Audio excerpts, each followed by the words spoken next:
আসসালামু আলাইকুম। গ্রামের ছেলে কাজ না করলে কি আর চলে? আসন্নি বালা খাইছন্নি ভাত বন্ধ যাই আর কি কাম করাত। বাড়ির থাকি বাড়ইয়াও আটার চুপ ফালাইছে সুজা খান্দ আছে গামছা দেখবে আজ কত তামসা। বন জঙ্গলে দিলাই আঠিয়া যাই আর কি লগে আছেন আমার পাখানাদার বাহিনী। নিহতর মাঝে ঘুরে গেছি যেতাম লন্ডন, তাই তো ঈদের 2.5 মাস আগে নলছি এটা বিশাল লাকুই বিশাল এগু বড় করতে হইলে তো গাছ লাগবো, আইছি গাছ কাটাত লাই লাই।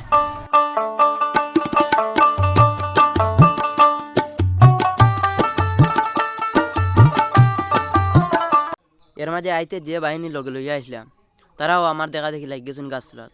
বললাম দে লাড়া চিনি ছাড়া, তো গাছ তোলা শেষ লাই লাই বাড়ির উদ্দেশ্যে রোয়ানা যাই লাই লাই। এর মাঝে দেখা যে ভাই ফুরকি বাইল আমি গেছি আমার এগুলো আবার থাইল্যান্ড থাকি গরু আনা, এগুলো দইয়া না দিলে খায় না, কিতা আর করার ও কাটিয়ে আনি আবার দোয়া লাগে। যাই হোক লন্ডন তো যাওয়াও লাগে।